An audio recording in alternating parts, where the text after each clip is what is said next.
apaixonada com o nosso jardim. Não tá lindo? Tá, quem foi pra montar? Eu. Hã? Sou jardineiro, veio jardineiro, filmador, marido. Não, apaixonado no jardim. Tá lindo. Vai, meu bem. Mas aquela ali não pode ficar ali, não. Você viu onde que eu pus a orquídea? Vamos ver, elas estão morrendo, viu? Se não comprar o negócio para elas, vão morrer. Estão morrendo mesmo. Então, já comprei o negócio, vou jogar isso aqui mesmo. Meu bem. Dissolver aqui. Tá, deixa, meu bem. Vamos. Vamos. Olá, meus queridos, tudo bem com vocês? Espero que sim. Hoje continuaremos a nossa aula sobre o absolutismo. Vamos lá? Em nossa última aula, abordamos como o Estado absoluto ele se constitui. Eu disse que o Estado Nacional é a adolescência do Estado absoluto, ou seja, no Estado Nacional o rei tem menos poder e no Estado absoluto ele teria muito mais poderes. Vamos falar um pouco mais sobre isso. No final da Idade Média, séculos XIV e XV, ocorre uma forte centralização política nas mãos do rei. A burguesia comercial ajudou muito nesse processo, pois interessava a ela um governo forte e capaz de organizar a sociedade.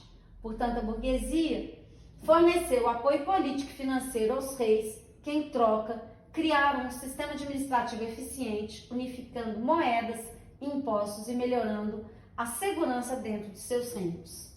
Podemos dizer que os grandes governos monárquicos que se formaram foram Portugal, França, Inglaterra, Espanha, Rússia e Prússia, parte do que hoje é a Alemanha.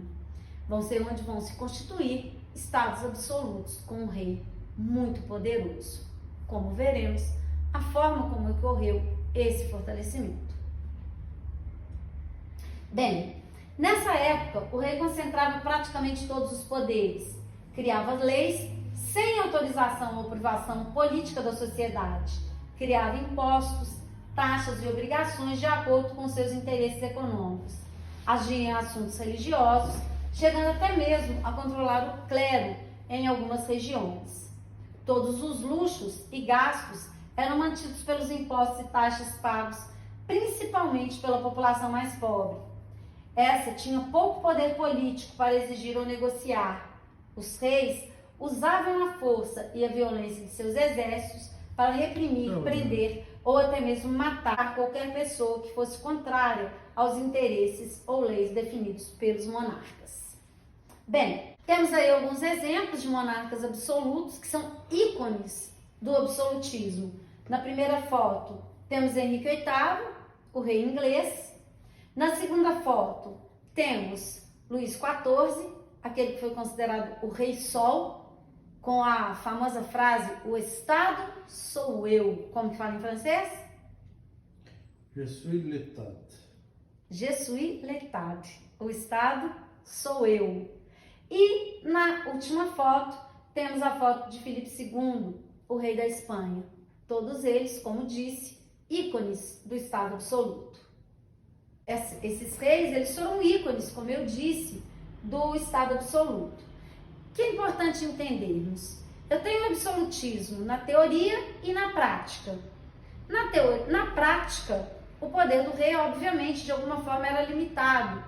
Ele devia favores à nobreza, ao qual ele se alia, e em troca do apoio econômico da burguesia, ele acabava tendo que fazer algumas concessões.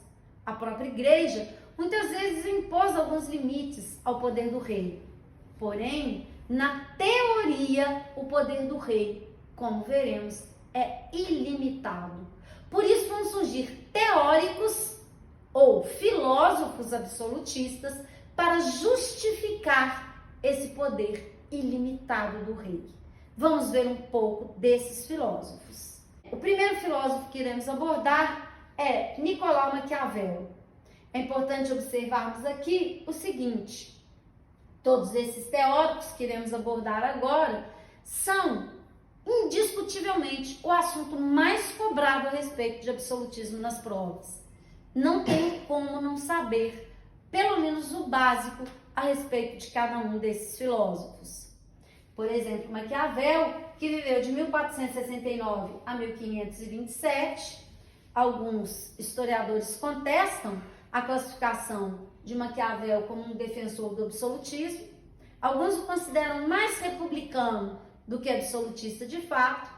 Mas abordaremos Maquiavel aqui, pelo menos em um período de sua obra, como sendo um defensor de um Estado forte, de um Estado que poderia ser classificado como um Estado absolutista.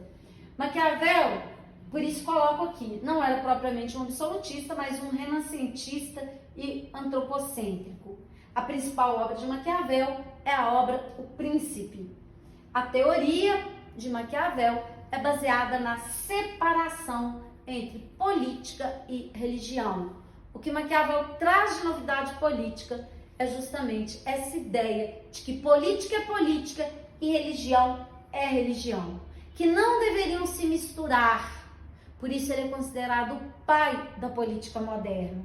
Se na Idade Média é impossível pensar política separada de religião, Maquiavel propõe justamente esse rompimento entre as duas esferas.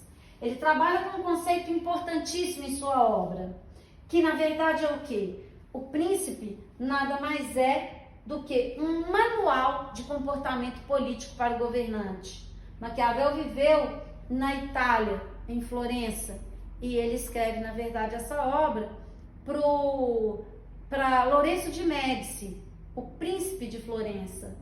O objetivo dele, como funcionário de Lourenço de Médici, era escrever um manual de como o rei deveria se comportar. Lembre-se de que a Itália não se unificou junto com os demais estados europeus. A Itália se constituía como um conjunto de principados. E por isso Maquiavel entendia que a Itália ficava frágil diante de estados nacionais já constituídos e, portanto, deveria ter um governante forte, um governante que de fato pudesse enfrentar o poder de outros estados nacionais. Por isso ele trabalha com dois conceitos: o conceito de virtude, que significa saber o que fazer, mais o conceito de fortuna, quando fazer. Então, para Maquiavel, um governante deveria ter virtudes, ou seja, a virtude é saber o que fazer, e ele deveria saber quando fazer. Isso é que levava ao conceito de um bom governante. A metáfora que ele usa é a metáfora do leão, que tem força, e da raposa, que tem astúcia. Ou seja, um governante deveria ser forte como um leão e astuto como uma raposa. Para cada fim, há um meio adequado. A frase que é atribuída a ele, de que os fins justificam os meios, não está em absoluto contida na obra O Príncipe. Na verdade, Maquiavel, ele é muito claro em dizer o seguinte: um governante pode sim se utilizar de todos os meios. O que ele jamais deve fazer? Ele jamais deve lesar patrimônio individual. E aí sim, essa frase está contida na obra. É mais fácil um homem esquecer a morte do próprio pai do que se foi lesado no seu patrimônio. Ou seja, se o governante tocar em propriedade individual, ele não será perdoado, segundo Maquiavel. Ou seja, essa história de que Maquiavel ele justifica a corrupção ou o roubo, ela não é verdadeira, já que em nenhum momento na obra, só para quem não leu a obra, em nenhum momento na obra Maquiavel justifica essa falta de escrúpulos, principalmente, que levaria à corrupção. Muito bem. Não é que eu livro. Essa obra é uma obra, ao contrário do que podemos imaginar, que é um livro extenso, não é.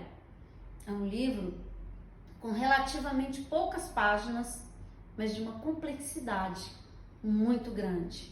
E que já valeu muitas interpretações e várias obras de análise sobre o que de fato Maquiavel quis dizer e como interpretar aquilo que ele disse em seu tempo.